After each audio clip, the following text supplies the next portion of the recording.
প্রকাশ হয়েছে আপনারা অনেকেই জানেন। কম করেও হলেও 1985 সাল 86 সালের পর থেকে 2000 সাল অবধি কলেজ স্ট্রিট পাড়ার বহু প্রকাশক আমার বই প্রকাশ করেছেন।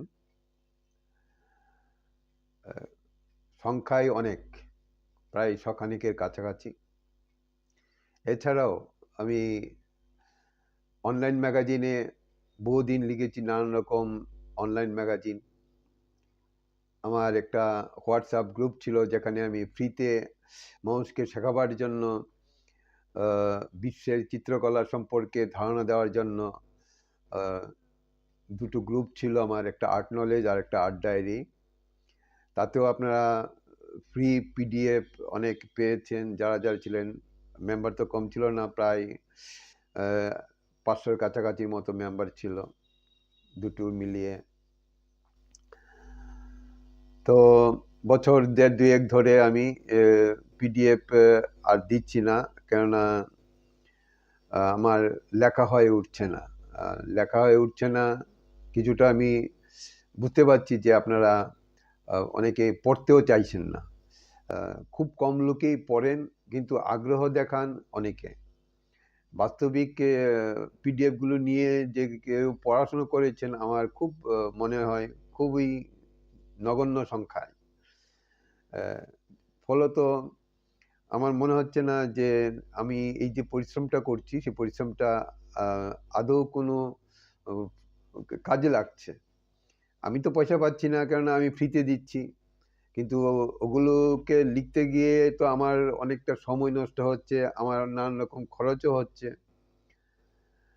তা প্রচুর লেখা হয়েছে এবং যত লেখা হয়েছে তাতে আমার তো মনে হয় কয়েক হাজার পাতার মতো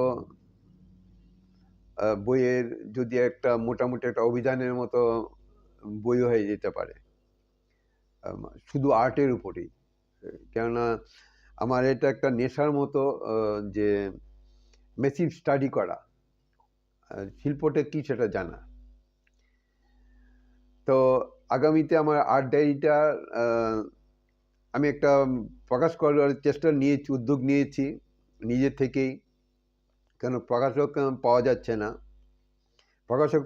না এই কারণে আপনারা কোনো আর্টের বই কেনেন না। কিনলে প্রকাশকরা তো নিশ্চয়ই তারা ব্যবসা করতে বসেছে, যে বই বিক্রি হবে সেই বই তারা আর বেশি করে ছাপবে, কিন্তু সেটা তো দেখা যাচ্ছে না। গল্প উপন্যাস না হয় না কিনলেন, কিন্তু এই যে তথ্যমূলক বইগুলো না পড়াশোনা করে আপনি কি করে বড় হবেন? আপনি যদি একজন আর্টিস্ট হতে চান বা কন্টেম্পোরারি আর্টের মধ্যে পার্টিসিপেট করতে চান, তাহলে তো আপনাকে কন্টেম্পোরারি ওয়ার্ল্ড সম্পর্কে আপনাকে জানতেই হবে। তো যাই হোক, আমি বেশি লেকচার দেবো না এখন। আমি চাইছি যে আপনারা বইটা সংগ্রহ করুন। বইটার প্রচুর কন্টেন্ট রয়েছে। যেমন আপনারা আমার ডায়েরিতে দেখা যাচ্ছে যে আমি ফেসবুকে যে পোস্ট দিয়েছি তাতে 152 পাতার বইটির কোন পাতায় কি আছে 1 2 3 4 করে প্রতিটা পাতায় আপনারা দেখতে পাবেন যে ওটার মধ্যে কার কার নাম রয়েছে, কি কি শব্দ রয়েছে।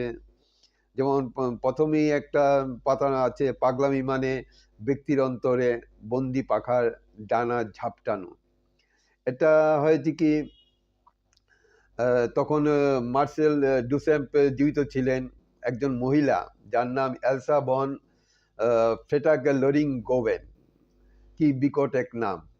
তো মহিলা প্রথম ফাউন্ড অবজেক্ট দিয়ে তিনি মানে আস্তকুর থেকে জিনিসপত্র কুড়িয়ে এনে তিনি স্কাল্পটিং করেছেন, এবং তিনি আমেরিকার মধ্যে একজন ব্যারনেস নামে খুবই বিখ্যাত শিল্পী। তো সেখান থেকে শুরু করে আমি ডাডা মুভমেন্ট, যত রকম ইজম আছে, আপনারা যত রকম ইজম শুনেছেন তারও অধিক ইজম আছে। সেই সমস্ত ইজম মানে হচ্ছে শিল্প আন্দোলনগুলোর উপর আমি মানে আপনাদের ন্যূনতম জ্ঞান দেওয়ার জন্য যতটুকু সংক্ষেপে পারা যায় ততটুকু সংক্ষেপের মধ্যে আমি এই ইজমগুলো বা শিল্প আন্দোলনগুলোর বিবর্তন নিয়ে আমি লিখেছি।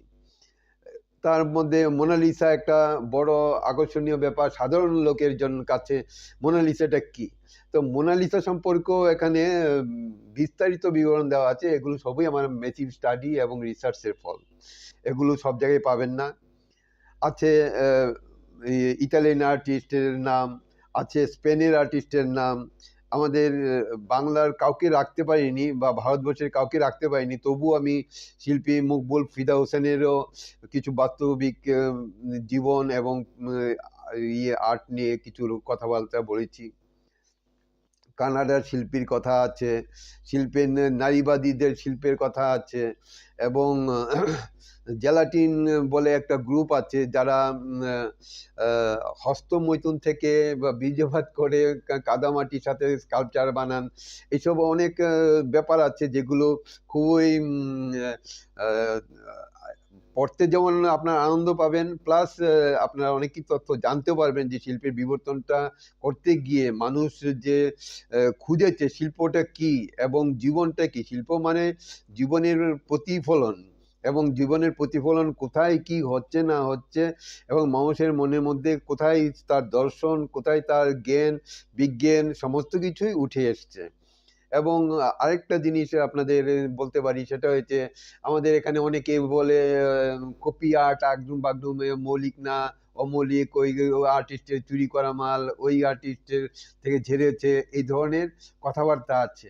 তো ওই ধরনের কথাবার্তার বিপক্ষেও মানে অ্যাকচুয়াল কি এই মৌলিক বলে জিনিসটা কি বা অমৌলিক বা বলে জিনিসটা কি, এগুলো নিয়েও একটা রয়েছে, অনুকরণ, অনুসরণ, ছায়া, এইসব নিয়ে সাংস্কৃতিক জগৎ, রেপ্লিকা, এইসব রয়েছে আর কি। তো আমেরিকান বহু তরুণ শিল্পী যেমন জা মিশেল বাস্কুয়েট, তার কাজ আছে। আর আমাদের এখানে যে পটুয়া আর শিল্পী, তার মধ্যে যে পার্থক্যগুলো সেগুলোও রয়েছে। আর গ্রাফিতি কোত্থেকে শুরু হয়েছে, গ্রাফিতির মানেটা কি, যে আমরা গ্রাফিতি করি এগুলো কি, বা অশ্লীলতা যে সেন্সরশিপ হয় সেই সেন্সরশিপ নিয়ে কথা বলা হয়েছে। তা ইজম তো শিল্প আন্দোলন তো প্রচুর হয়ে রয়ে গেছে, এইগুলো সমস্ত কিছু নিয়ে, এবং রাফায়েলের সময় থেকে মোটামুটি কিছু কিছু আপনি আলোচনা পাবেন। ম্যাজিক রিয়েলিজম, অ্যান্টি পোয়েট্রি, গুপ্ত সমিতি, হাইপার রিয়েলিজম, ফটো রিয়েলিজম, এগুলোর সাথে সাথে প্রচুর ছবি রয়েছে, প্রচুর বিষয় রয়েছে, শীর্ষ ম্যানারিজম, এই সমস্ত কিছু নিয়ে আপনি তখন বুঝতে পারবেন যে শিল্পটা কি।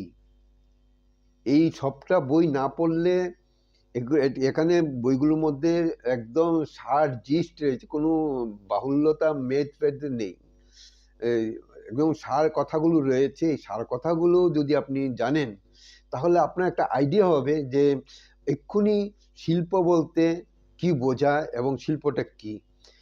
এটা একটা জাস্ট আমার প্রথম খণ্ডটা।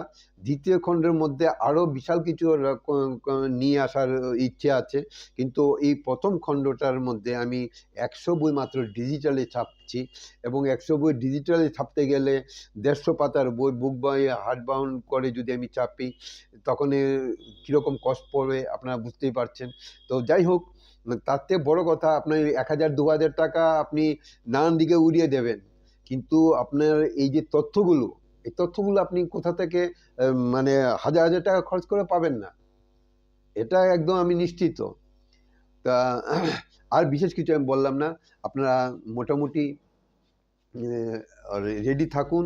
আমার বইটা হয়তো কিছুদিনের মধ্যেই, আশা করছি ডিসেম্বর মাসের মধ্যে আপনাদের সামনে আনার জন্য। এবং যারা যারা বইটা কিনতে ইচ্ছুক তারা আমাকে তাদের ফোন নাম্বার সহ, মানে আমার ফেসবুকে এই পোস্টার রয়েছে বা যেখানে যেখানে এই পোস্টার আছে তার নিচে আপনারা আমার সাথে কন্ট্যাক্ট করুন, বা আমার ওই যে মোবাইল নাম্বার দেওয়া আছে সেই মোবাইলের হোয়াটসঅ্যাপে আপনারা আমাকে মেসেজও পাঠাতে পারেন যারা যারা আগ্রহী। আমি তাহলে খুশি হব এই কারণে, কেননা একটা বড় খরচ আমার দায় হয়েছে, যেহেতু আমি একদম 2007 সাল থেকে মানুষের জন্য, সমাজের জন্য, রাষ্ট্রের জন্য কিছু করতে চাই, এবং সেটা ভলান্টারি। আমি কোনো পার্টি, দলগত হ্যানত্যান বা কোনো রকম লাভ লোকসান দেখে করতে পারি না। আমার জীবনের মধ্যে যা লোকসান হয়ে গেছে, সেটি লোকসান তো কোনোদিন পূরণ হবে না। কিন্তু আমি তার জন্য কোনো যে লাভ আশা করব, সেটাও না। আমি যেরকম আছি তেমনই আছি।